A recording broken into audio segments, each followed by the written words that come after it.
Hey guys, tonight we're taking a dark turn into a story that proves no amount of power can save you from yourself. Imagine a king, Henry VIII, so prestigious and powerful that he could change an entire religion to satisfy his desires. A man who was once the epitome of strength and beauty. Now, he became a prisoner in his own body, a corpse rotting from within. The stench from his never-healing wounds was so terrible that no courtier could bear it. This isn't a legend, but the horrifying truth about the final years of Henry VIII. This story shows that even the man who held the lives of millions in his hands had to bow before the most ruthless executioner, the decay of his own self. So, before you get comfortable, take a moment to like the video and subscribe, but only if you genuinely enjoy what I do here. Now, tell me in the comments where you are and what time it is there. Now, dim the lights, maybe turn on a fan for that soft background hum, and let's ease into tonight's journey together. In his final years, Henry VIII, once the most formidable monarch in all of Europe, had become a creature of decay, suffering unspeakable agony. His legs, swollen to twice their normal size, harbored festering ulcers that refused to heal. Day after day, a mixture of pus and blood seeped from those wounds, and the smell of rotting flesh grew so overpowering that even his most loyal servants dared not linger in his presence. Abandoned by those who had once bowed before him, he clung to the throne as if it were a fragile shield against the one executioner he could not command, his own failing body. It was almost impossible to reconcile this wretched figure with the image of the young prince who ascended the English throne in 1509. In those early days he stood nearly 6 feet tall, with an athletic build, striking good looks, and a keen intelligence that won him the admiration of nobles and commoners alike. As Henry VIII, he wielded absolute power over his realm power. He exercised without hesitation, condemning 2 queens to death and ordering the execution of countless subjects on a whim or in a fit of rage.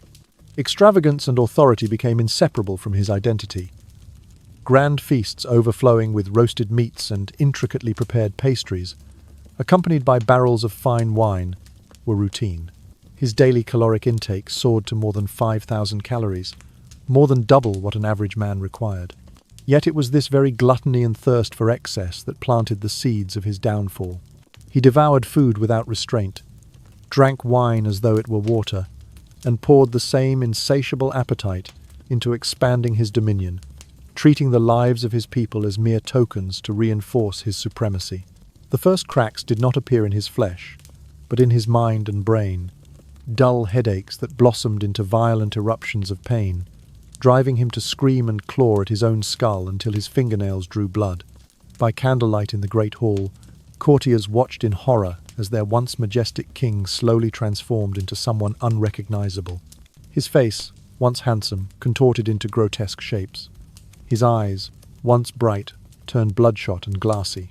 In moments of fury, he would hurl goblets across the table, overturn benches, and issue orders to behead anyone who dared question his medical treatment or restrict his indulgent diet.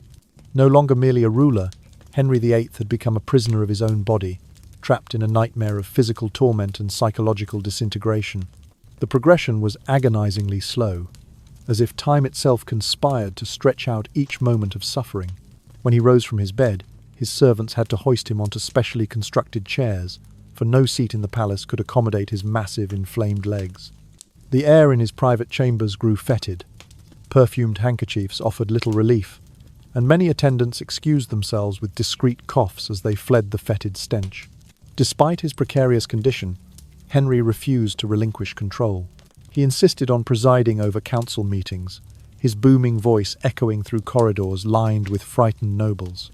He demanded daily reports on matters of state, issuing his commands in a voice hoarse from pain, his words laced with paranoia. Every suggestion of a change in diet or treatment sparked new bouts of rage. Cups went flying, advisors cowered in silence, and a growing number vanished from court under mysterious circumstances. Still, in quieter moments that came less often as his pain intensified, he would gaze at his reflection in a tarnished mirror. There he saw not the powerful sovereign who had reshaped the Church of England and struck fear into nations, but a bloated, decaying husk whispering endless lamentations. His once proud posture slumped, and tears stole down his cheeks. mingling with the sweat of fever and the trickle of fresh blood. It was in these hushed hours that the true tragedy of Henry VIII revealed itself.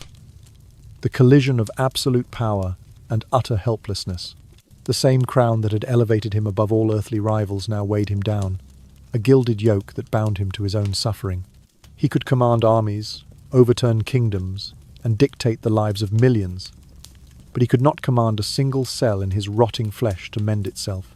And so, as the hours drifted by in the dim glow of candlelight, the once mighty Henry VIII lingered between life and death, an image of ruin that whispered a timeless lesson. No throne, no matter how grand, can save us from the slow, relentless democracy of decay. By the 1520s, the headaches that Henry had once dismissed as mere nuisances had become a nightly torment, an unceasing cacophony of agony. He would lie awake in his royal bedchamber, the soft glow of candlelight, a feeble comfort against the storm raging within his skull. Each pulse felt as though a hammer struck his brain, driving it against the confines of his skull with such force that he would moan and clutch at his temples, his fingertips digging into flesh until droplets of blood appeared. These were not mere headaches, but the heralds of a deeper unravelling, a psychological tempest that reduced the mighty sovereign to a quivering figure of pain. At court gatherings, the courtiers no longer bowed with the reverence they once did. Instead, they watched from the periphery with hollow eyes, their confidence eroded by fear of the unpredictable eruptions that might befall them if they lingered too close. King Henry's once commanding presence had warped into something perilous. His eyes would roll back, revealing the whites rimmed with red, and his hands, once graceful in their gestures, clenched into fists so tight that his knuckles turned white.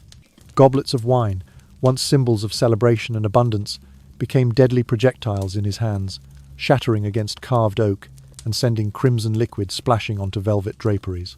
Each outburst was a spectacle of rage, a distortion of regal dignity that left attendees stunned and desperate for escape. Then came the jousting tournament of 1536, an event that would seal the fate of the monarch in ways no one could have anticipated. In full splendour, Henry donned his armour-polished steel, gilded accents, and the heraldic motifs of a kingdom at the zenith of its power.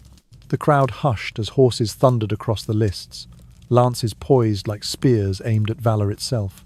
In an instant of miscalculation or misfortune, his steed stumbled, and the king was cast violently to the ground.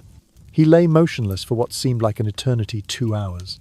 The chroniclers recorded before he awoke to a world forever altered. When Henry finally stirred, he discovered a wound on his right leg that transformed his reality into one long, living nightmare. What began as a simple puncture quickly festered into a cavernous sore, a portal to torment that refused to close.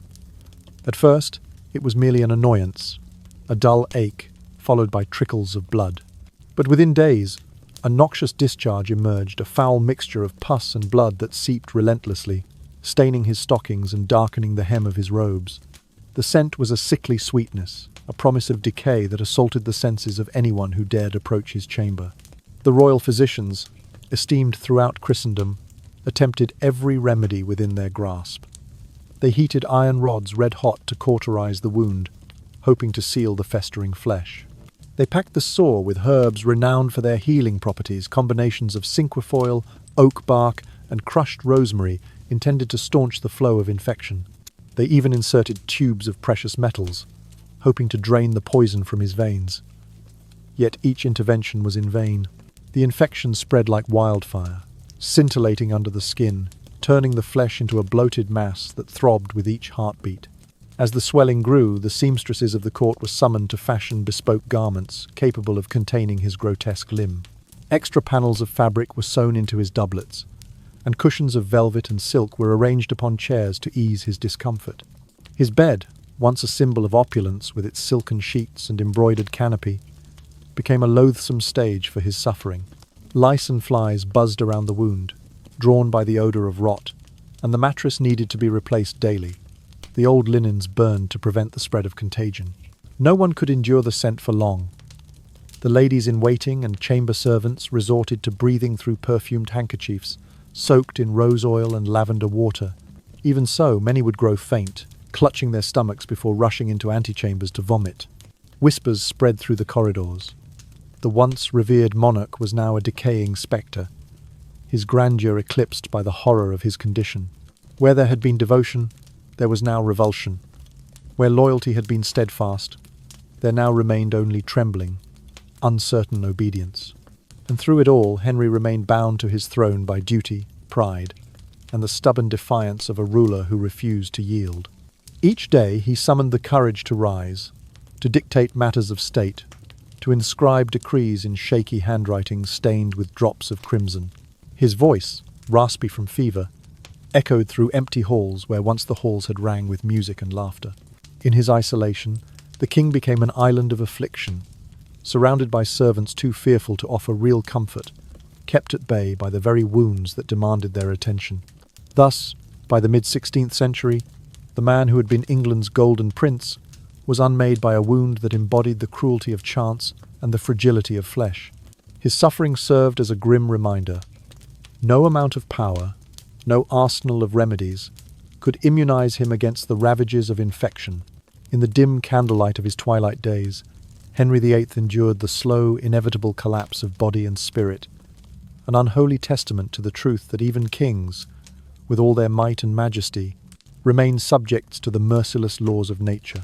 By this time, both body and mind had been laid waste, unravelling in tandem into a grotesque parody of their former glory.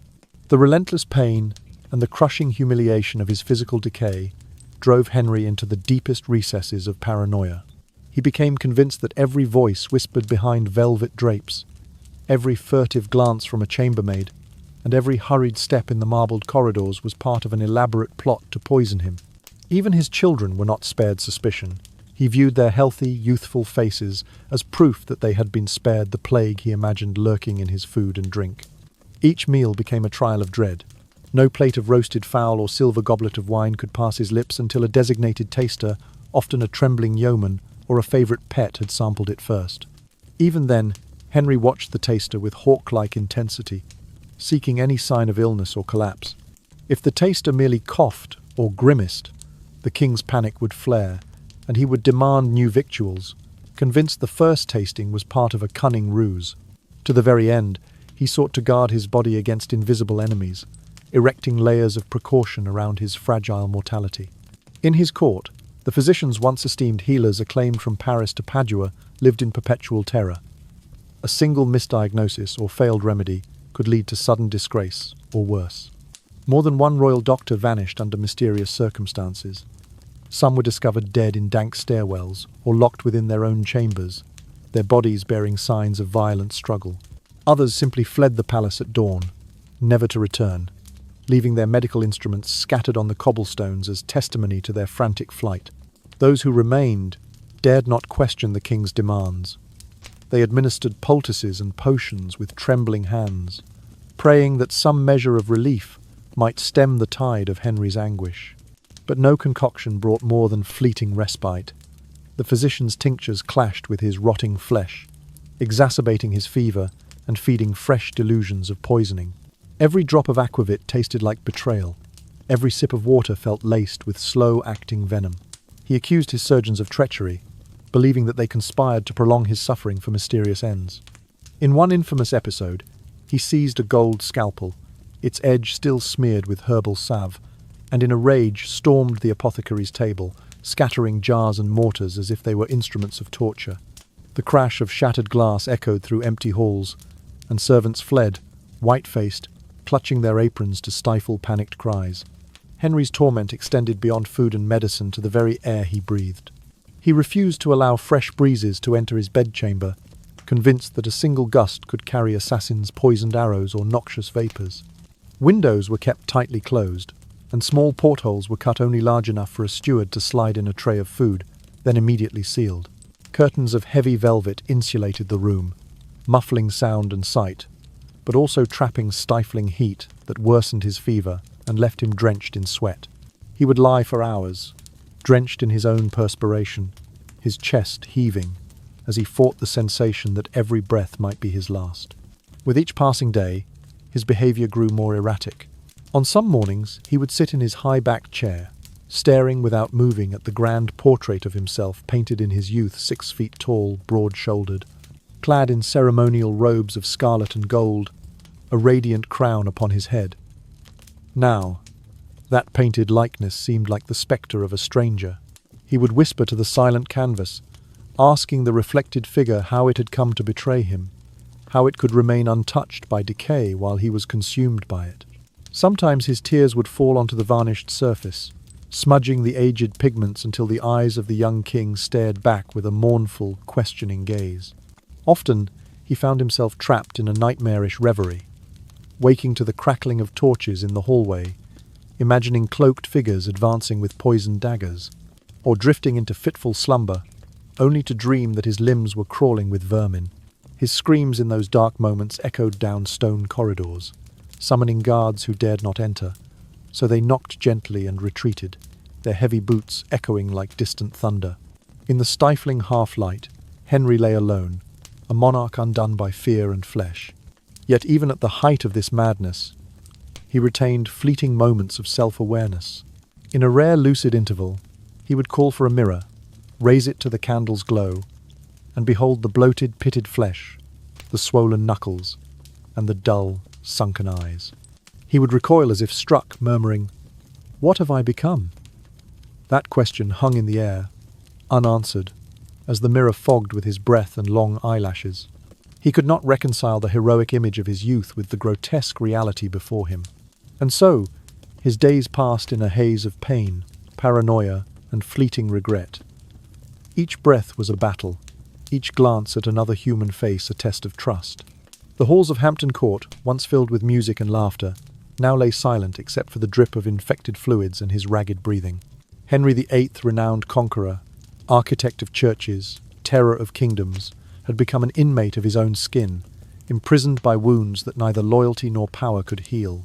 In that twilight realm between vigilance and delirium, his mind unraveled completely, leaving only the raw ache of a king abandoned by his own flesh. The most tragic crescendo of all was perhaps the absolute isolation that came to shroud Henry VIII in his final days. The very power that had once elevated him to the pinnacle of earthly authority had become a gilded prison. No one dared speak truthfully of his physical decay or mental deterioration, for honesty risked immediate disgrace or even execution. His children, once the living symbols of dynastic promise, were kept at a distance.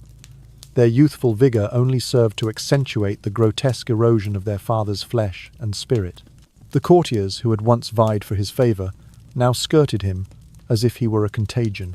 Chamberlains and secretaries, once eager to bring him news of foreign intrigues or domestic triumphs, now slipped quietly through his private corridors and then vanished without a backward glance.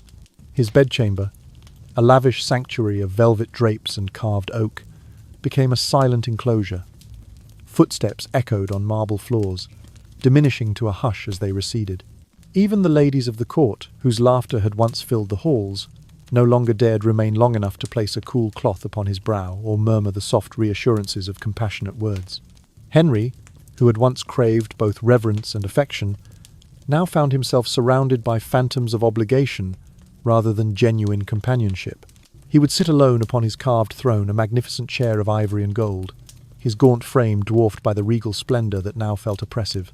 The flickering torchlight cast long shadows upon the stone walls, and he would rest his chin upon one trembling hand, closing his eyes against the stench and the din of his own labored breathing. In those moments, he wore his crown not as a symbol of triumph, but as a weight that pressed relentlessly upon his weary skull.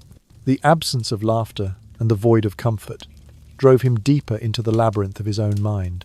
Without the balm of friendship or the echoes of courtly music, reality and nightmare blurred beyond distinction. He could hear his own groans reverberate through the great hall, intertwined with the oily drip of infected fluids seeping onto the polished floor. Each drop sounded like an accusation, a reminder that he, the architect of his nation's destiny, was powerless before the slow decay of his own flesh. In the hush of pre-dawn hours, Henry would awaken to the cold bite of stone beneath his feet, summoned by a page to attend the morning council. Wrapped in layers of fine wool to ward off chills, his swollen legs still ached with every movement. He would ascend the dais in the council chamber, taking his seat upon the throne of state, surrounded by stunned silence. The lords and bishops, their faces etched with pity or relief, avoided meeting his hollow gaze. They petitioned him with perfunctory murmurs, and set aside their petitions as quickly as they presented them, eager to evade the painful awareness of his suffering. Yet, despite the emptiness around him, the duties of sovereignty continued unabated. He uttered decrees in a voice tremulous with fever, but still carrying an echo of command. He signed charters with a trembling hand, his signature a feral scrawl tinged with crimson. Though his body was in tatters, his mind clung desperately to the semblance of authority.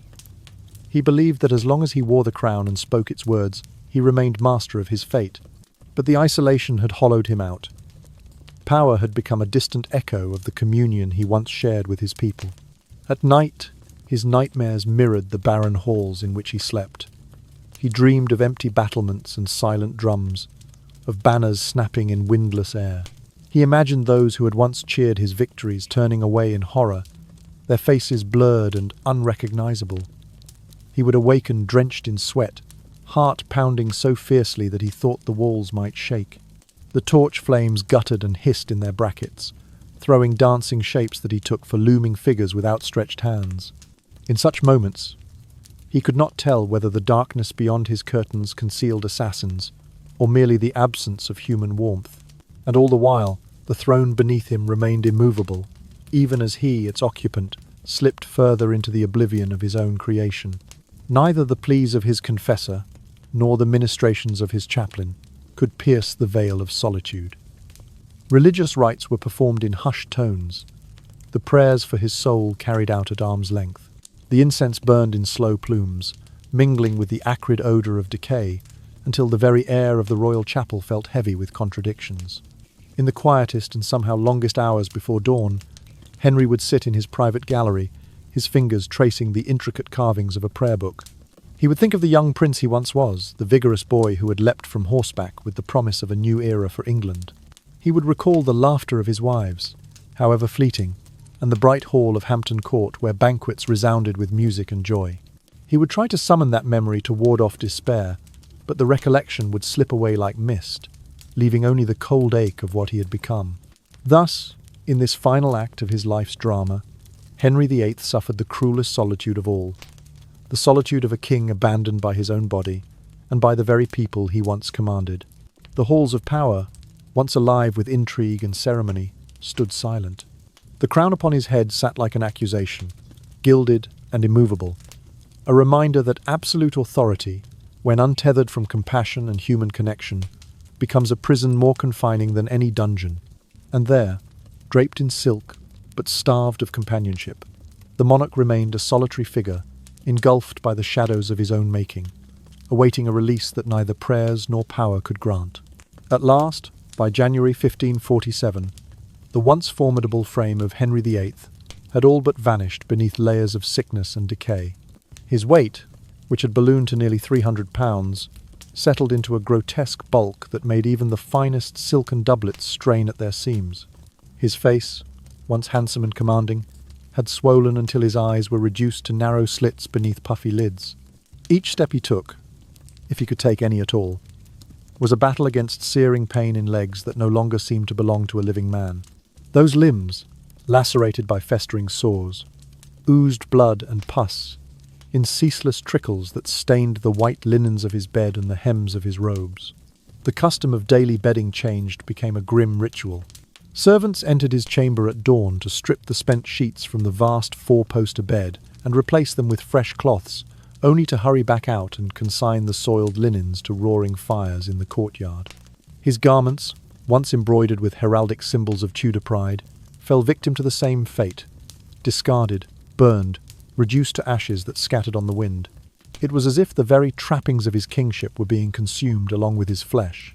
Meanwhile, the infection surged through his body like a dark tide, forming new abscesses beneath his armpits, in the hollow of his groin, and at the base of his neck. Each abscess was a locus of unimaginable agony, a raw wound that throbbed in time with his faltering heartbeat. The odour, described by those unfortunate enough to approach him, was a sickly sweetness that masked an undercurrent of sour decay. It made the air in his private chambers heavy and oppressive, as though the walls themselves were soaked in the stench of rot. In those final weeks, Henry's mind slipped further into delirium. He raged at shadows that danced on the stone walls, crying out that assassins lurked just beyond the torchlight. He accused invisible traitors of lacing his food with poison, even as he starved himself rather than risk another sampling. He issued secret orders for the execution of servants who did not exist, naming imaginary conspirators who might strike at him in his most vulnerable hour. In fits of blasphemous fury, he even cursed the Almighty, demanding answers for the suffering that had been inflicted upon him. On the night of January 28th, around the second hour before dawn, Henry VIII finally succumbed to the unrelenting torment of body and spirit. He lay in his chamber, surrounded by silent candles whose flames flickered with mournful reluctance. His breathing, shallow and raspy, mingled with the drip of infected fluids pooling on the floor. In those last moments, some say he murmured a faint prayer, though whether it reached the heavens or merely echoed among the torchlit tapestries remains uncertain. When the final breath escaped him, it was more a sigh of release than the roar of a dying giant. The vast palace fell into a hush so profound that the echo of his passing seemed to resonate through every hall. Attendants who dared to remain drew aside his heavy eyelids, perhaps hoping to glimpse some trace of the vigor that had once defined their sovereign. Instead, they found a face transformed by disease, eyes forever sealed in a narrow stare, lips parted as if to speak one last decree, and skin so bloated that the contours of bone were lost beneath swelling flesh. The fate of his corpse became the stuff of legend. As his body was placed in a grand coffin carved from fine oak and bound with iron clasps, the very act of sealing the lid seemed to disturb the dark forces at work. When bearers carried the coffin toward its final resting place, some insist they heard a sickening crack, as if the trunk of the oak itself had been fractured by an internal force. By the time the casket reached the royal crypt, the wood was said to be slick with fluids that pulsed through the cracks, as though the corpse still breathed in its final moments. Witnesses claimed that, in transit, the coffin shuddered and bulged, as though the rotting flesh had started to burst its confines. A foul torrent of blood and pus poured from the seams, dripping onto the pavement and staining the path with a macabre testament to the mortality of kings. The pallbearers recoiled, dropping their torches and stumbling back in horror, while the air filled with the sickening aroma of decay, momentarily blotting out the scent of incense that had been carried in solemn procession. In the hushed reverence of the royal chapel, where his remains were finally laid to rest, the embalmer's chants and clerical prayers struggled to mask the reality of what lay within the coffin. The stone floor bore dark stains that would never wash away, reminders of the impermanence of flesh and the impartial cruelty of nature's design. Candle wax dripped onto the flagstones, mingling with the blood that had seeped through the coffin planks, forming mottled patterns like blood-soaked mosaics. And so Henry VIII, who had reshaped nations, challenged popes, and commanded legions, found his final tomb to be less a monument of glory than a cautionary spectacle of ruin. The grand tomb that followed, carved from alabaster and adorned with his effigy in regal repose, remained untouched by the horrors it was meant to conceal beneath. There he lay for eternity, an austere likeness of a king who once demanded the world bend to his will, while the visceral truth of his death remained hidden in the dark embrace of the crypt below. Thus ended the reign of Henry VIII, brought low not by enemies on the battlefield nor by conspiracies at court, but by the inexorable breakdown of his own mortal vessel. It is said that even in death, no crown could stem the tide of decay. No scepter could ward off the final conquest of flesh by the silent hand of dissolution. In this most sombre finale, the tragedy of a king became the greatest sermon on the equality of all before the void that awaits us at the end of our days. In the final weeks of his life, Henry VIII's body continued its relentless descent into decay, the ravages of infection spreading far beyond the festering wound in his leg. Hidden abscesses formed in every conceivable hollow of flesh beneath his armpits, within the crease of his groin, even encircling the base of his neck, each one a grotesque embrace of pus and blood.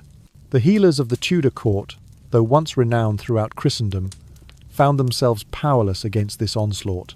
They ground lead into powders, crushed slips of ginger and onion into thick pastes, and pressed these bitter concoctions onto his wounds. But each application only served to inflame the rotted flesh further.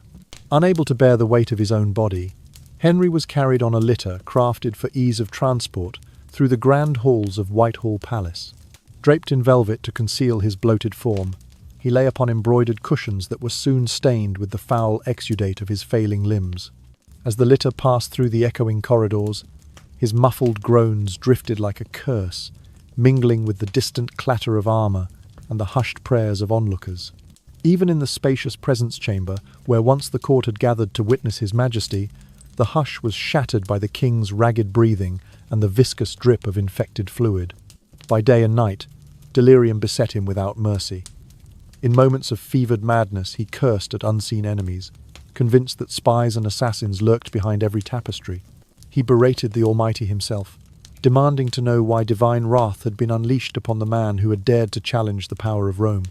In one harrowing episode, he summoned his closest aides to recount alleged plots against his life. They trembled before him as he issued decrees for the execution of phantom traitors, names of courtiers spoken only to vanish into the stale air. The ladies of the court, once accustomed to ministering to his needs, now performed their tasks at arm's length. They would drape fresh blankets over his shivering frame, retreating cautiously to the edge of his pallet before veiling their faces behind perfumed silk. No face dared meet his bloodshot eyes. No voice dared question the king's ravings. When a royal physician dared to draw near and feel for his pulse, the slightest misstep provoked a howl of accusation, as if the healer had plunged a poisoned dagger into his flesh. In rare moments of lucidity, Henry reached for a gilded hand mirror and gazed at the reflection of a man he no longer recognized. The ornate frame, once a tool for preserving his youthful visage, now betrayed him. He saw a face swollen into a mask of torment, cracked skin oozing dark rivulets, bulging veins branching beneath a translucent surface, and eyes reduced to narrow slits that glimmered with panic. His fingers trembled on the handle, and he would drop the mirror with a clatter, as though it were an accusation of his own mortality. As the hours crept closer to his final breath, Henry's strength ebbed away entirely. He was unable to articulate coherent thoughts, and his speech dissolved into a succession of faint, guttural moans. When attendants replaced his linens or offered him a sip of water, the sound of his agony reverberated through the corridors like a mournful wind. The doctors, their hands stained with oath and failure, whispered prayers for mercy even as they administered poultices and water to moisten his cracked lips. In the dim candlelight, he found himself drawn to his knees, an act of humility that must have seemed alien to his once proud nature.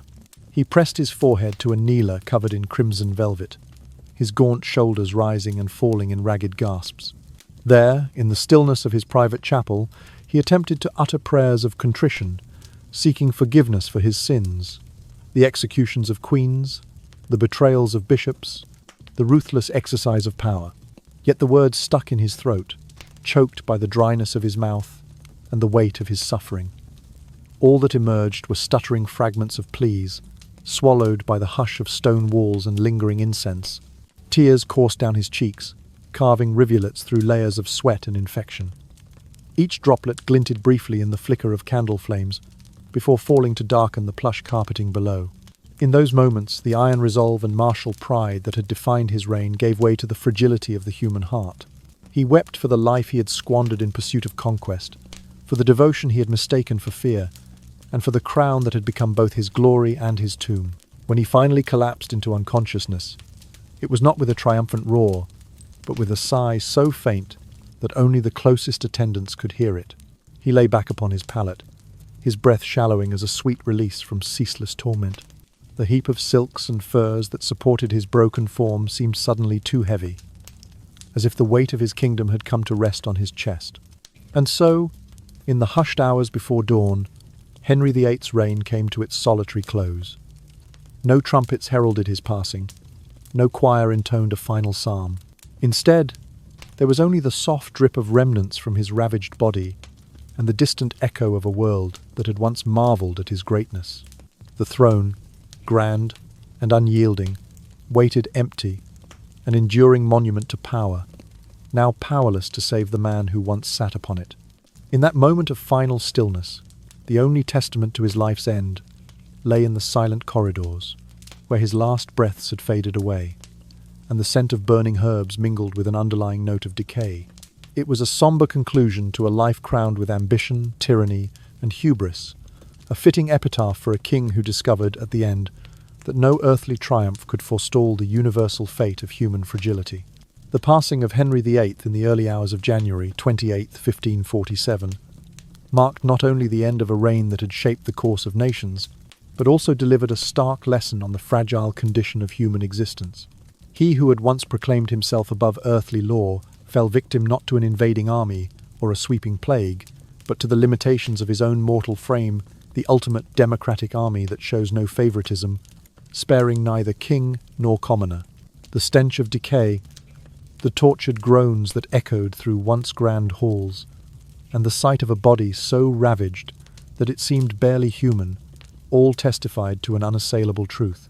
No crown can withstand the immutable cycle of birth, aging, sickness, and death.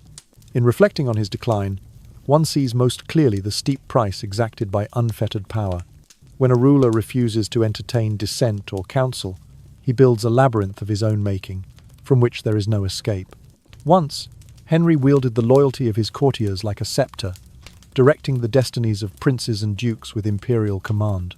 But in the final chapters of his life, he became the prisoner of his own isolation.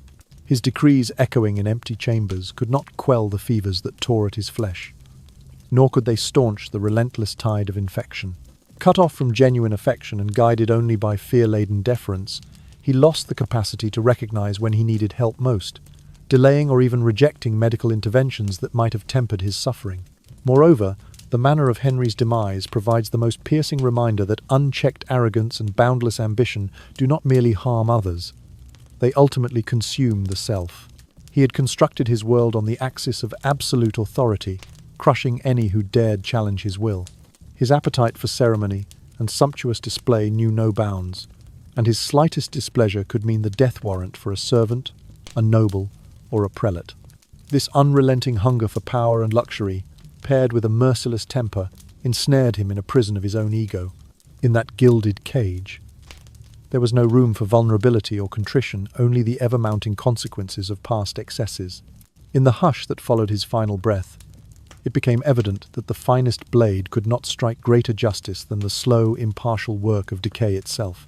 Every once-admired garment, every jewel-studded crown, lay impotent before the relentless march of rot.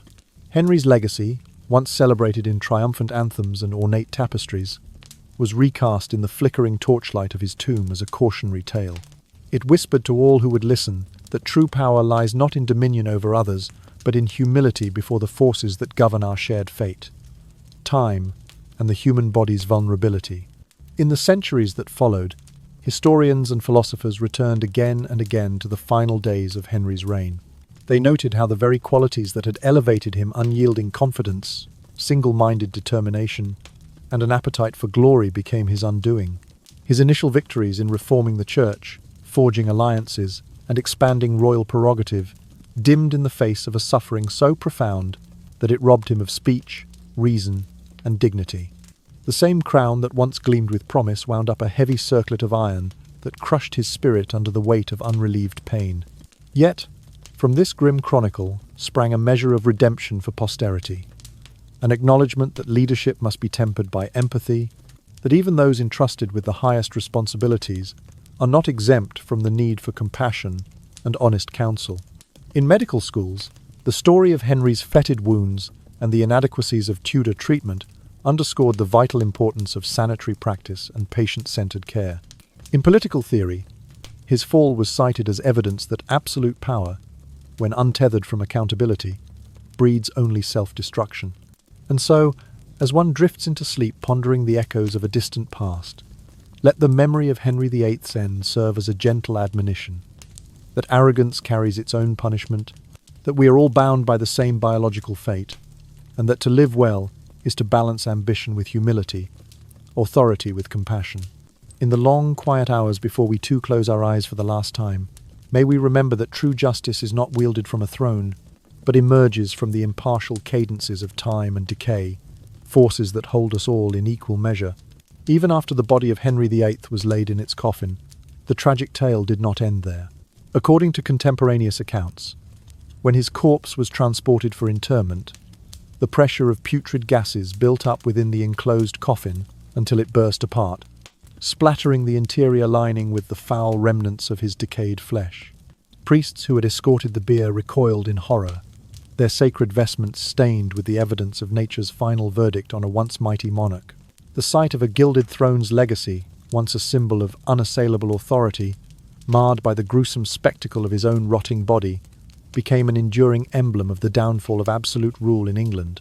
In the centuries that followed, scholars of various disciplines returned again and again to this macabre incident as proof of what came to be called the biological democracy. This concept held that disease, decay, and death are immutable forces that treat every human being equally, regardless of station or power. Henry VIII, who had defied both papal and parliamentary authority to place himself at the apex of both church and state, was at last humbled by the impartial hand of nature. His ambitious campaigns and reforms, his marriages and executions, his very self-image as a near-divine sovereign all, could not forestall the relentless decomposition that shattered royal pomp and circumstance. In medical schools, the shattered coffin of Henry VIII became a cautionary standard. Anatomy lecturers would recount how putrefaction generates gases that can exert tremendous pressure, leading to explosive release when the containment vessel fails. They explained that no amount of royal decree could override the laws of biology, no matter how lavish the burial. Surgeons and physicians used his case to underscore the importance of sanitary practices, proper embalming techniques, and respect for the natural progression of post-mortem change. Even today, the tale of the exploding coffin finds its way into forensic training, a visceral reminder of the body's final rights under the universal rule of decay. Philosophers and political theorists, too, found in Henry's final humiliation a powerful lesson on the perils of unchecked authority. They noted that a king who once believed himself to stand above all earthly constraints ultimately succumbed to a process beyond his control. The notion that all humans share a common fate in death became a centerpiece in debates about the social contract, the limits of sovereign power, and the need for checks and balances. If a monarch could not escape the grave's pathology, who could claim exemption from the laws that govern the rest of humanity? In popular culture, the darker chapters of Henry's demise achieved new life through documentaries, historical novels, and even internet memes. Period dramas lingered on the moment the coffin lid flew open, recreating the panic of gasping priests and scattering pallbearers. Graphic novelists stylized his bloated form as a cautionary caricature. Angular crown, distended belly, and torn robes, his visage frozen in a grotesque grin as the walls of the crypt echoed with his last, stifled gasp. Social media, too, found surreal humor in the incident, repurposing lines such as, "When your warranty expires, even if you're king, there's no extension plan," alongside a distorted portrait of Henry's final moments. Every retelling carried the same inexorable message. Power is ephemeral, beauty is fleeting, and the same processes that reclaim a pauper's body also reclaim a sovereign's. History buffs shared the anecdote as though it were the ultimate plot twist, a king undone not by rebellion or plague, but by the simple chemistry of putrefaction. Others saw in the tale a morbid comfort. If a man who dared to challenge emperors and popes could end his days as a rotting corpse, then perhaps there is solace in knowing that we all share an equal fate. Regardless of our station in life, grave sites and memorials to Henry VIII often included discreet warnings to visitors. Remember mortality. The royal crypt beneath Windsor Castle, though designed to honour his reign, bears no inscription of the violent release of gases that befell his coffin.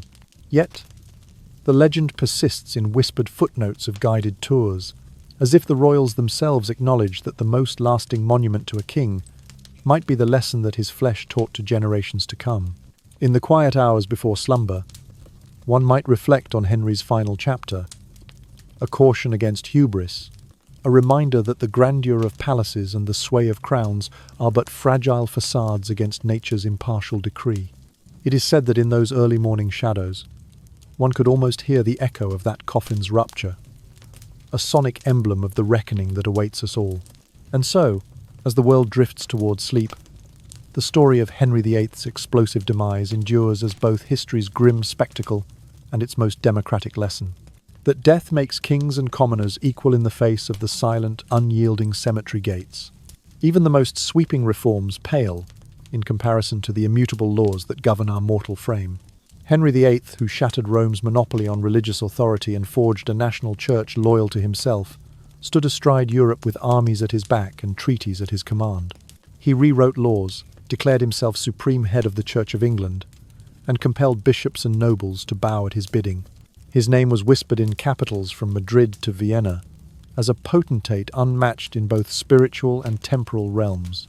Yet, in the final act of his life's drama, every declaration, every act of sovereign will, was revealed as a fragile veneer one that dissolved in the face of forces no courtier, theologian, or warrior could repel. It was the silent triumph of biology over bureaucracy, of the inevitable over the imperial. In the hush that followed his passing, scholars reflected on how a man who bent ecclesiastical and civil law to his will could find no recourse when his flesh betrayed him. His grand proclamations, his majesty in robes of crimson and gold, his very identity as a living locus of divine power, all succumbed to the relentless course of decay.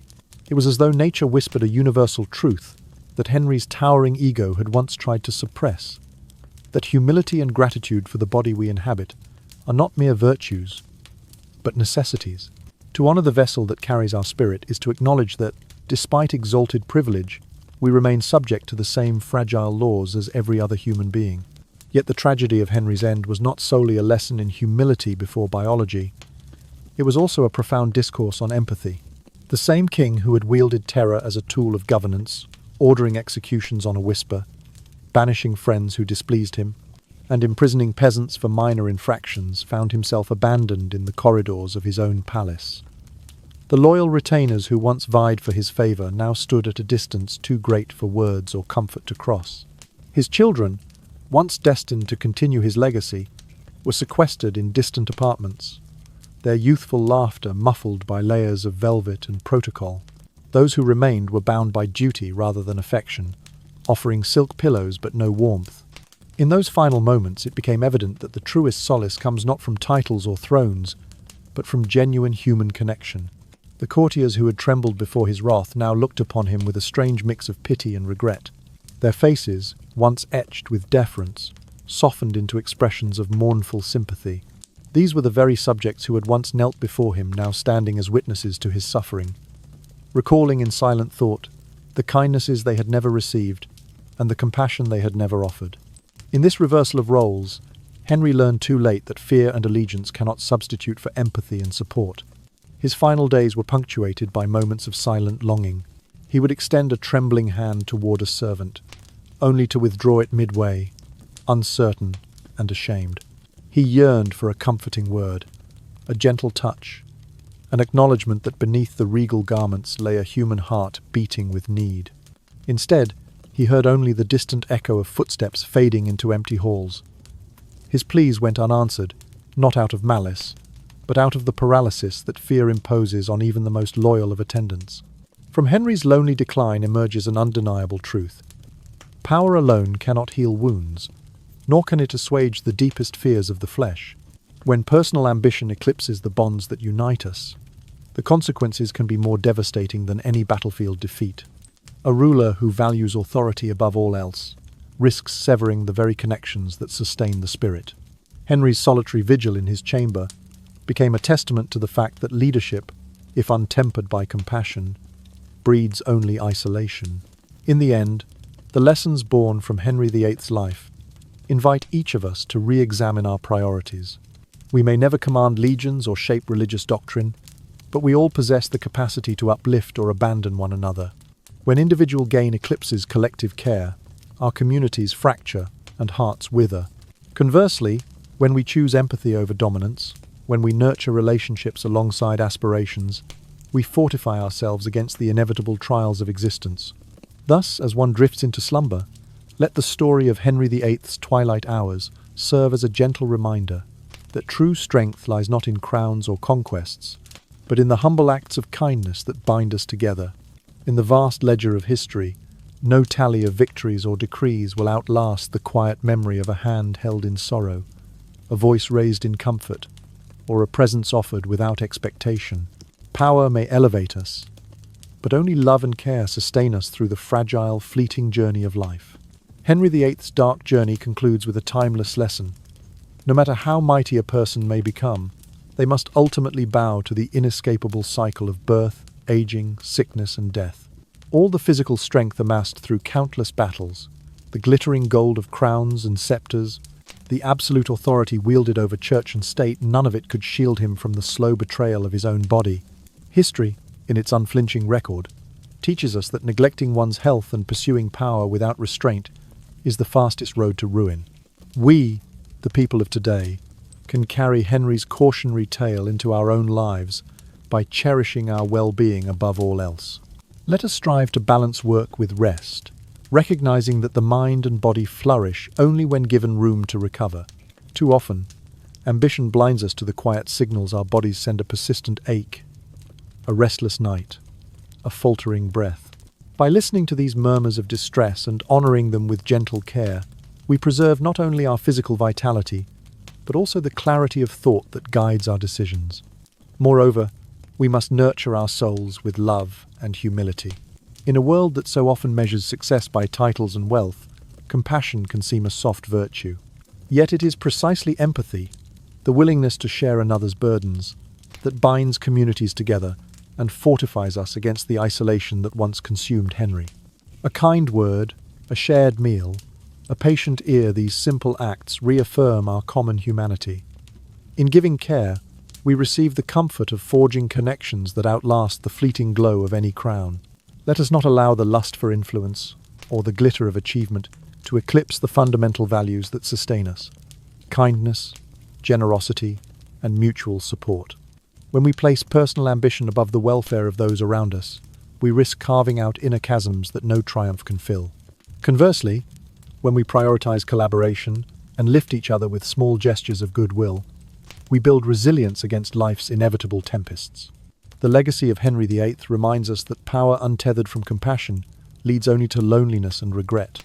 If this haunting tale has stirred reflection in you, consider showing your support by liking this video, subscribing to the channel, and ringing the notification bell so you won't miss our explorations of history's shadowed corners. We invite you to share your thoughts. Which lesson from Henry VIII resonates most deeply with you? Perhaps it is the necessity of self-care, the value of empathy, or the humbling truth that no throne can conquer time.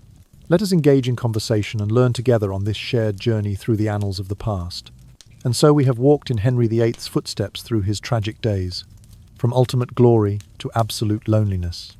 Now, let us pause in that shadow for a moment, and then turn to a completely different aspect. 6 colourful and surprising truths about the private life of the Tudor king. From secret children to a quest for immortality, from a passion for sports to the instincts of fatherhood, every small detail reveals a multifaceted Henry VIII, more complex than any legend of power. We invite you to join us on this journey of discovery. Interesting fact number 1. Secret illegitimate children and private households. By the early decades of his reign, Henry VIII had already secured his place as monarch of England, but behind the grandeur of courtly pageantry lay a more intimate story, one of concealed parenthood and carefully managed households for his offspring born beyond the bounds of marriage. These secret children, born to various mistresses whose names seldom appear in the public record, inhabited small, discreet households maintained at royal expense. In this first of 6 intriguing truths, we glimpse the lengths to which the Tudor king went to protect and provide for those he could never officially acknowledge. From whispered court gossip to the meticulously kept pages of the king's private account books, evidence emerges of at least half a dozen children sired outside his 6 royal marriages. Most famous among them was Henry Fitzroy, the only acknowledged illegitimate son, born to Elizabeth Blount, one of the king's earliest and longest-standing mistresses.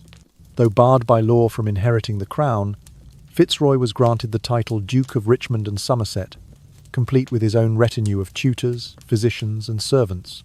He maintained a small household, almost princely in its maintenance, yet always carried the shadow of illegitimacy with him. Beyond Fitzroy, other lesser-known children inhabited similarly discreet households. These young lives were not raised in the public eye, but were nonetheless afforded comforts and education befitting noble lineage. Each household was a microcosm of the royal court. A master or governess oversaw lessons in Latin, arithmetic, and courtly etiquette. A private chapel ensured that daily prayers aligned with the king's own devotion, and a roster of trusted attendants attended to their every need, all funded by the royal treasury. The existence of these separate establishments speaks to Henry's dual nature, stern upholder of dynastic order in public, yet a father in private, keen to shield his children from scandal while ensuring their well-being. These private households were more than simple safeguards. They were statements of paternal responsibility. The king maintained correspondence with household heads, providing instructions on curriculum, wardrobe, and even diet, leaning on his own experience with experimental foods and regimens to guide the children's nourishment. He would query whether young Fitzroy had mastered the lute or whether another protégé showed aptitude for falconry, as though each child were a small project worthy of his royal attention. When the children fell ill, Henry dispatched his finest physicians, recalling that same cadre of medics he once blamed for his own ailments. Despite his efforts, the secrecy could not always be maintained. Courtiers sometimes caught glimpses of a young duke riding in the park, or heard whispers of late-night consultations between chamberlains and the king himself. On certain occasions, Fitzroy was presented at court in a formal setting, reminding attendees that although he would never ascend the throne, he remained a favoured son. These moments of public acknowledgement were balanced by long stretches of invisibility, ensuring that legitimate heirs would remain the focus of succession. The private households endured beyond Henry's lifetime. Fitzroy's descendants, though barred from royal succession, continued to wield influence in the English aristocracy. Other illegitimate lines, less celebrated, merged quietly into the noble ranks, their origins known only to a handful of courtiers and chroniclers. Over the centuries, letters and account books have revealed the names of servants who cared for them, of chaplains who prayed for their souls, and of tutors who shaped their minds. Each record is a fragment of a hidden tapestry, illustrating the complex interplay between royal duty and parental devotion. In contemplating this first intriguing fact, one cannot help but feel a tide of compassion for these children. Heirs without inheritance, nurtured in comfort, yet deprived of public recognition. Their lives remind us that even the most powerful king could not rewrite the laws of legitimacy. Yet Henry VIII's determination to provide for them despite political and religious upheaval speaks to a personal side of the monarch seldom seen in grand histories. As the candlelight flickers and the hush of evening deepens, imagine these hidden households coming alive behind closed doors.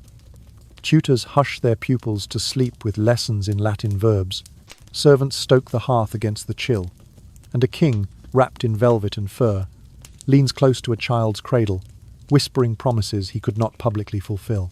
In that private realm, far from the throne's glare, Henry VIII's role as father shines through the legend of power, an enduring testament to the humanity that underlies even the most formidable reign.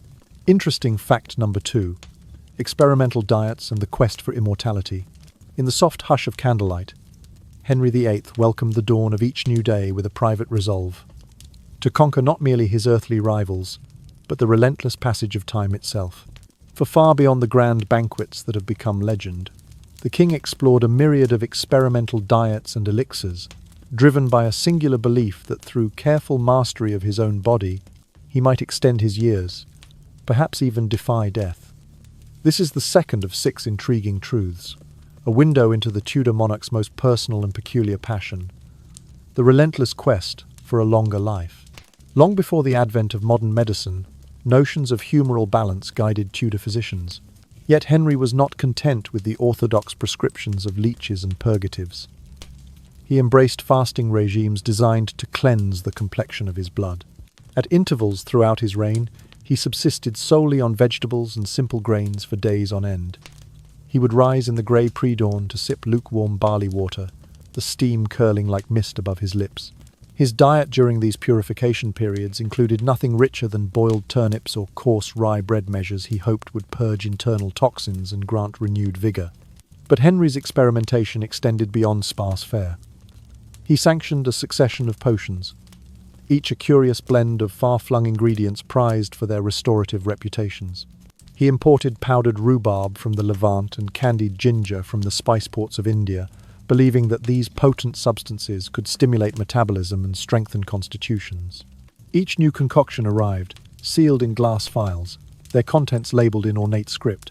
The court apothecaries would dissolve a measured pinch into a cup of wine, which Henry drank as though it were an elixir of life. He often lingered over the cup, observing the liquid's golden swirl, hoping for a subtle warmth to spread through his veins.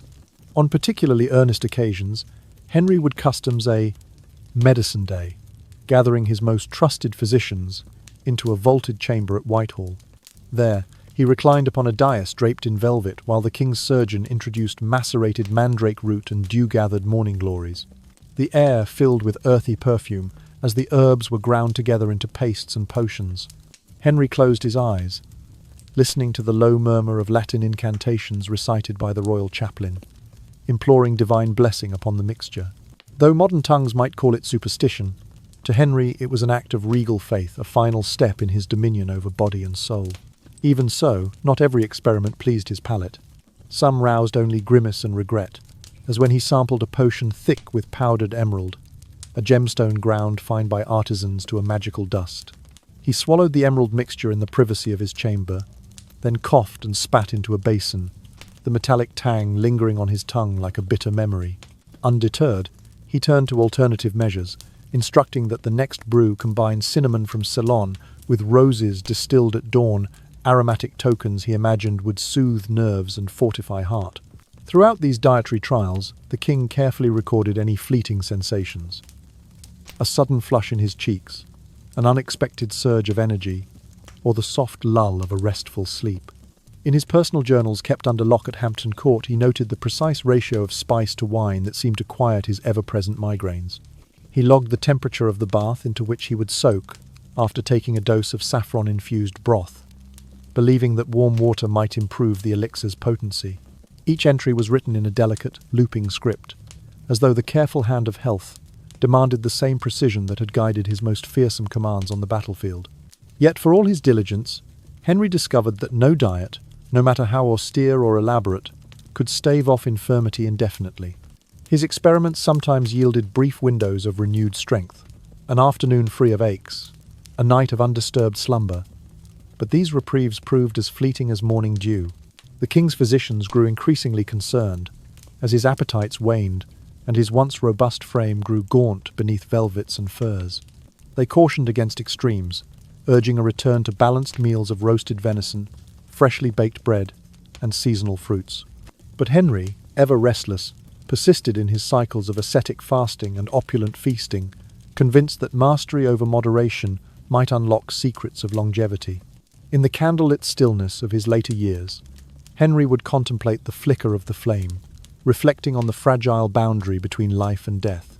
He recognized that the same body that allowed him to wield the sword and seal decrees was also subject to insidious decay. It was this paradox that fueled his enduring fascination with diet and potion, a king's attempt to transmute mortality into a malleable element under royal command. As the hush of night deepens and the torches gutter low, imagine Henry reclining in his canopy bed, tracing the pale lines of a new recipe by torchlight. He pens a final note, that the pursuit of a longer life is a noble aim, but also a humbling reminder of our shared fate. In the quiet aftermath of his experiments, we learn that even a monarch's will must yield to the slow rhythms of the human body. And so, under the watchful constellations, the Tudor king's quest for immortality remains a gentle testament to our timeless hope to outlast the darkness, even as we drift towards sleep. Interesting fact number 3. Passion for self, portraiture and family emblems. In the soft glow of candlelight, Henry VIII often found himself drawn to the splendid portraits that lined the walls of Whitehall Palace and Hampton Court. Yet beyond merely commissioning grand likenesses of himself, the king took a remarkably active role in shaping his own image, embracing self-portraiture and the careful display of family emblems as tools of both personal expression and political power. This is the third of 6 intriguing truths, revealing a Tudor monarch who viewed his likeness not merely as art, but as living propaganda, a testament to his authority and lineage. From his earliest years as prince, Henry displayed unusual interest in the art of portraiture. While other young nobles pressed flowers or practiced archery at dawn, he lingered over sketches, pointing out the details he wished the artist to capture. In 1509, upon ascending the throne, he instructed his court painter Hans Holbein, the Younger, whose skill was already renowned, to create multiple versions of the new royal portrait. These depictions, complete with sumptuous robes of crimson velvet and chains of gold, were intended not for private study but for display in every important chamber of the kingdom.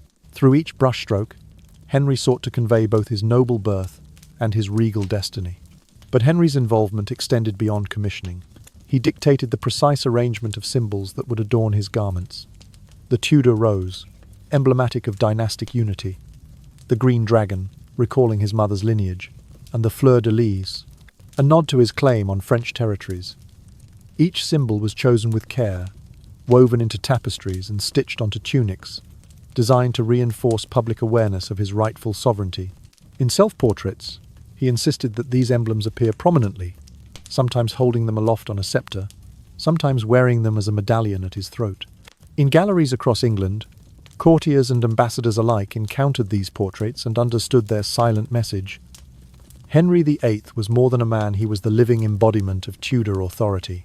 When visitors arrived in the painted chambers of the Tower of London or Windsor Castle, they could not miss the solemn gaze of their monarch, eyes fixed ahead, bearing witness to the dynasty's unbroken line.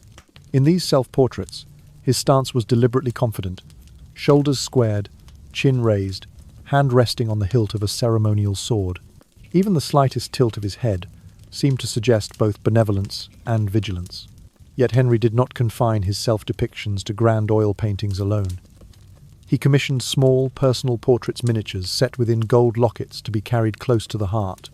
Often gifted to trusted nobles or affectionate wives, these intimate images served as tokens of loyalty and affection.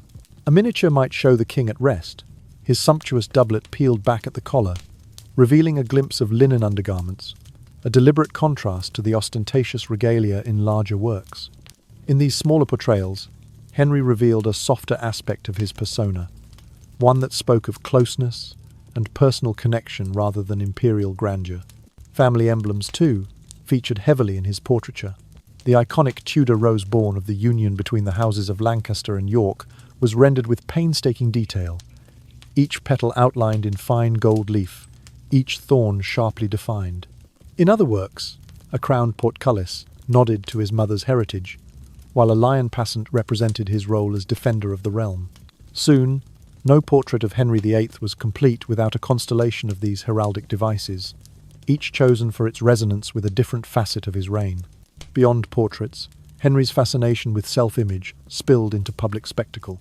Tapestries depicting him in various guises, warrior king, benevolent sovereign, patron of the arts, decorated the great halls of state. These woven masterpieces, often created in the Low Countries, were displayed at coronations and diplomatic receptions, ensuring that Henry's symbolic presence loomed as large as his physical form. Even during military reviews and tournaments, he would ride beneath pavilions emblazoned with the very same emblems that adorned his canvases, unifying the visual language of his rule. In his later years, as illness and infirmity encroached, Henry took particular solace in reviewing these images. He would retire to a dimly lit gallery, where he could traverse a corridor of mirrors and paintings, his reflection echoed in both glass and pigment. There, he reminded himself of the vibrant vigor he once embodied, a king undefeated, unbowed, and intimately aware of how his likeness shaped the legacy he would leave behind. As the hush of night settles over the palace, imagine Henry VIII pausing before a half-finished portrait, the scent of turpentine in the air, his fingertips gently tracing the outline of a heraldic rose.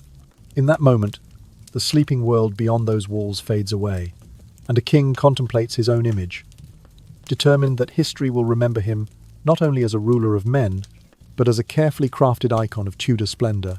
In the stillness before dawn, we glimpse the quiet power of portraiture and the profound truth that, for Henry VIII, every brushstroke was a step toward immortality.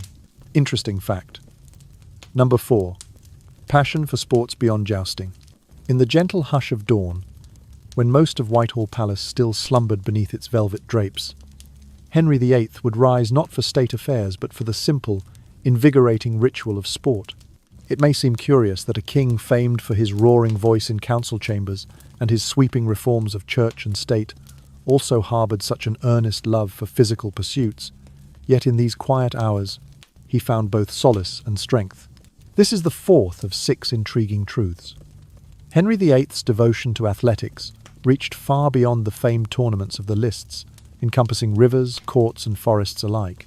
Long before the clang of armor met on the jousting field, Henry, still a vigorous prince, took to the River Thames with the same ardour he later displayed in statecraft. He organised the first royal swimming competitions, discreetly inviting select courtiers to race him beneath the pallid morning sky. Their breaths misted upon the cool water as oarsmen pushed lavish barges aside, and the king, clad only in a simple linen shirt, dived gracefully into the current.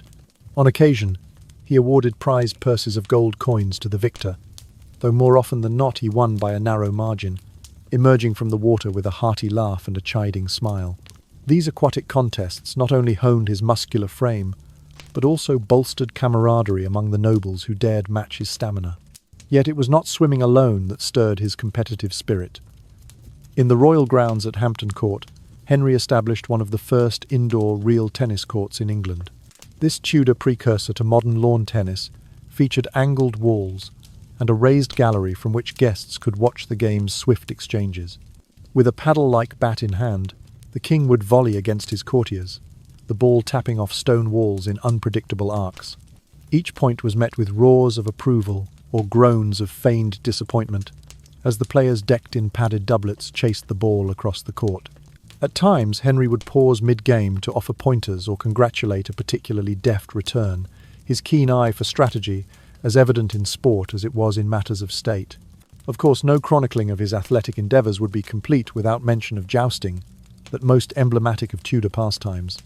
Though the famous accident of 1536 left him with a grievous wound that haunted his final years, in his prime he was renowned for his prowess in the lists. His favourite lance, tipped with silver, gleamed under torchlight as he charged his adversary's shield with fearless resolve.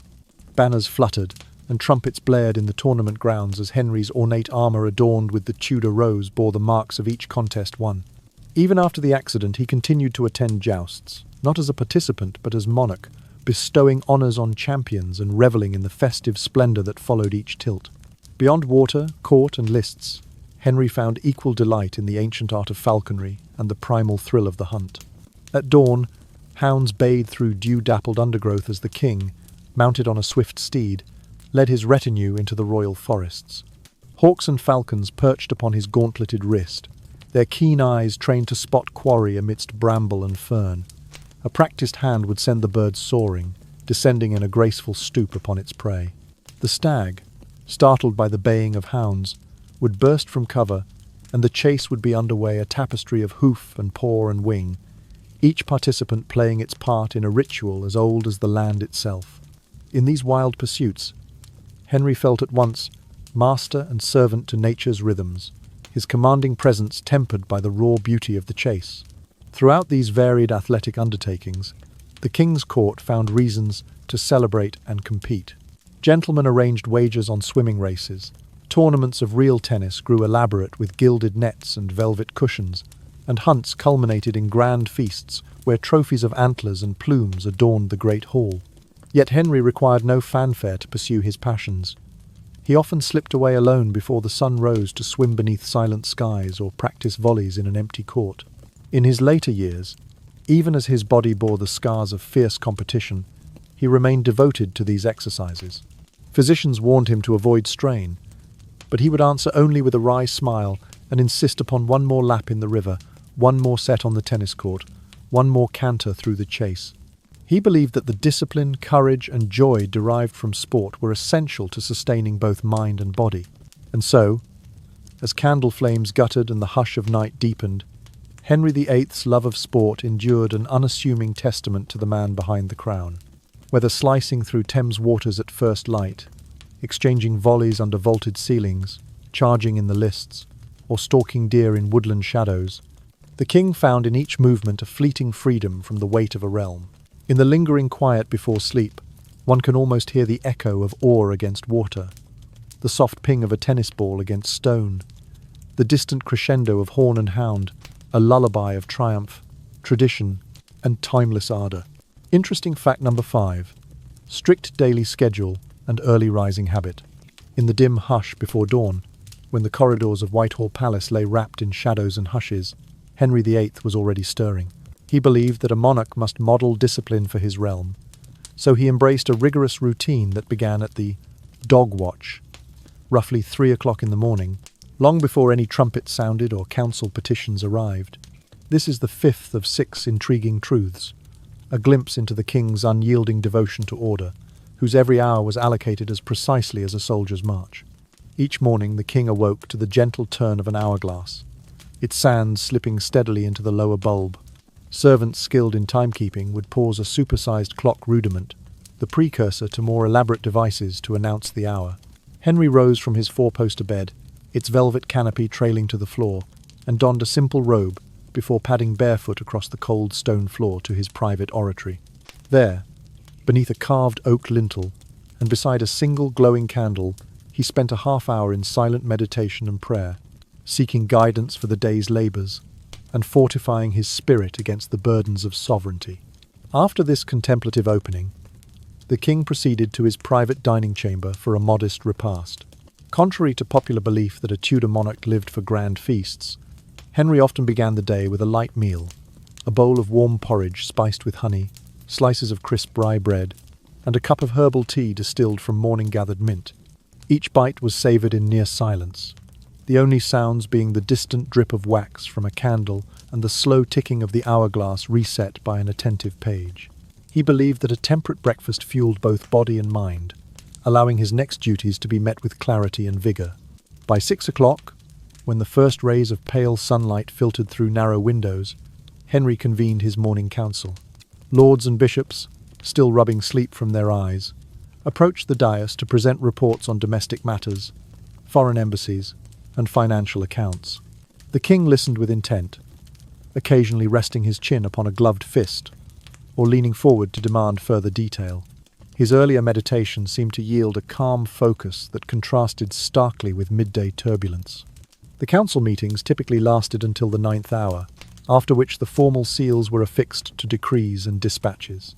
At midday, Henry transitioned from the chamber to a different kind of discipline: sport. He believed that maintaining physical prowess was as essential for a ruler as governance itself. Thus, without delay, he changed into attire suited for exercise: doublet loosened at the collar, sleeves rolled back, and soft hose for swift movement. Whether swimming the Thames, playing a brisk set of court tennis at Hampton Court, or leading a company of hunters into the royal forest, the king welcomed the challenge of exertion. Each athletic session lasted roughly 2 hours, followed by a simple, restorative meal of roasted venison or fresh fish, accompanied by seasonal fruit and small loaves of honey-sweetened bread. As afternoon shadows lengthened, Henry returned to the business of state. From 3 o'clock until early evening, he received ambassadors, granted audiences to petitioners, and reviewed correspondence. His handwriting, though large and deliberate, bore the slight tremor of someone accustomed to waking before sunrise. Paperwork was sorted by priority. First, matters of war and diplomacy. Next, economic edicts. And finally, personal letters to friends and family. Even after long hours of debate, his mind manifested the precision of his morning prayers, guiding each decision with steady deliberation. As the sun dipped low, the king dined once more. This evening meal, often the grandest of the day, graced the great hall, where candles burned in iron sconces and the scent of spiced wine mingled with roasted meats. Yet even these banquets were bound by ritual. Courses served in a set order, toasts proposed at prescribed intervals, and intervals of silence for reflection. Between dishes, Henry would pause to offer thanks, recalling the morning's contemplation in a quieter, more communal form. Before retiring to his chamber, Henry devoted time to personal study. From 8 o'clock until the 10th hour, he pored over theological treatises or legal commentaries by candlelight, annotating margins with his thoughts on governance and faith. His quill scratched softly across parchment as ideas from the day's council and the morning's prayers converged in his mind. He believed that learning and introspection were as vital as action, ensuring that each night saw him wiser than the one before. By the 11th hour, the hourglass was once more reset. The king donned nightclothes of fine linen, its folds cool against the skin after the warmth of the evening's fur-lined robes. He offered a final prayer at his bedside crucifix, asking for peace and protection in sleep. His last conscious act was to whisper a promise to maintain discipline tomorrow, knowing that the cycle of governance, sport, reflection, and study would begin anew with the first light. In this meticulous routine, Henry VIII found equilibrium. His strict schedule, conceived in the dawn's silence and carried through the day's demands, sustained both his physical health and mental acuity. It stands as a testament to the belief that power and duty need not preclude personal order, and that even a monarch's grandest responsibilities are best borne on the foundation of disciplined routine. As you drift into slumber, perhaps you too may find solace in a measured schedule, one that, like Henry's, balances action with stillness, ambition with reflection, and waking resolve with the gentle promise of rest. Interesting fact. Number 6. Faith in astrology and alchemy. In the quiet hours before dawn, when the palace corridors lay hushed and shadows pooled beneath torches, Henry VIII would seek solace in a small, secluded chamber at Whitehall Palace. Here, amid shelves of leather-bound tomes and brass astrolabes, the king surrendered himself to the mysteries of astrology and alchemy. It may seem a curious indulgence for a monarch better known for martial exploits and ecclesiastical reforms, yet in the flickering candlelight, Henry placed his faith in the stars and in the promise of transmutation. This is the 6th of 6 intriguing truths, an intimate glimpse into the Tudor king's most esoteric passions. Henry's fascination with astrology began in his youth, when a court scholar first charted his natal horoscope. Intrigued by the cosmic blueprint laid out in those carefully drawn circles, he summoned astronomers from across Europe, scholars versed in the positions of planets and fixed stars. They brought with them intricate tables and star charts, noting the conjunctions of Jupiter and Saturn, the retrograde dance of Mercury, and the rising of auspicious constellations. At scheduled intervals, often at the first light of dawn or the last glow of twilight, the king would convene a private audience with his royal astrologer. Under vaulted ceilings, the learned man would kneel over a parchment chart, tracing the lines that linked the sun, moon, and wandering planets. In solemn tones, he would declare favorable days for battle or unfavorable hours for diplomatic negotiations. And Henry, ever vigilant for any advantage, committed these celestial decrees to memory. Yet astrology was only the beginning. Beyond seeking celestial guidance, Henry yearned to master the very elements themselves through the ancient art of alchemy. In a vaulted alcove of Whitehall, he established a private alchemical workshop, outfitted with copper alembics, lead crucibles, and delicate glass retorts. On a long wooden table, vessels of quicksilver gleamed beneath the glow of iron chandeliers, while powders of crushed cinnabar and antimony lay in neat rows of alabaster jars. Here, the king embarked on the ultimate quest, the pursuit of the philosopher's stone, a mythical substance said to transmute base metals into gold and grant its possessor exceptional longevity. Each experiment began with strict ritual. Before dawn, Henry donned a simple velvet robe and gloves of fine doeskin to shield him from the caustic vapors. He would kneel briefly by a small altar, whispering a prayer for divine favor, before returning to the alembics. There he watched as mixtures of mercury and sulfur reacted with sudden bursts of flame, sending silvery clouds aloft. The smell was heady like burnt resin and earth, filling the chamber with an otherworldly perfume. With patient precision, he or a trusted alchemist measured each ingredient by volume and weight, consulting treatises attributed to Geber and Ramon Llull to guide their proportions. Often the king tasted the final elixir, a single drop dissolved in cordial wine. Sometimes it burned his throat with metallic bitterness. At other times he claimed to feel a subtle warmth spreading through his veins. In his journals kept hidden beneath lock at Hampton Court, he noted each sensation, a fleeting surge of energy, a momentary easing of his chronic headaches, or a pang of nausea that left him reclining upon a cushioned chaise. He recorded the date and the astrological alignment under which the potion was prepared, convinced that planetary influences held sway over the success of each experiment. Despite repeated disappointments, powders that refused to yield gold, tinctures that delivered only dizziness, Henry's resolve never faltered. He dispatched envoys to import exotic ingredients, powdered emeralds from Venetian court apothecaries, red arsenic from the mines of Saxony, and powdered serpent's tongue said to ward off poison. Each shipment was catalogued in meticulous ledgers, and the most promising samples were stored in sealed iron chests, their keys held by the king alone. On ceremonial occasions, he displayed these substances before courtiers as evidence of his alchemical endeavors, inviting speculation and awe. The interplay of astrology and alchemy shaped more than private rituals. It influenced state affairs as well. Henry consulted his astrologers before announcing royal decrees or waging campaigns. He ordered councils to adjourn if the stars portended misfortune, and he timed royal entries into cities to coincide with favourable signs. In the public eye, this dependence on celestial counsel added an aura of cosmic authority to his reign, as though he were guided by forces beyond mere mortal understanding. Yet even as his experiments skirted the boundaries of superstition and early science, Henry remained a devout Christian. He sought divine blessing for his alchemical work, requesting that his chaplain offer prayers of protection for all who laboured in the workshop. He viewed alchemy not as a challenge to faith, but as a complement, a means by which God's secret wisdom could be unlocked. In his mind, the philosopher's stone was a gift of divine grace, the ultimate demonstration of humanity's rightful dominion over nature as entrusted by the Creator. In the end, history records that no powder, no alignment of stars, could avert the mortal fate awaiting Henry VIII. He died as all mortals do, subject to the laws of flesh and time. Yet, in his twilight experiments, we find a testament to the boundless curiosity and audacity of a man who sought to bend the universe to his will.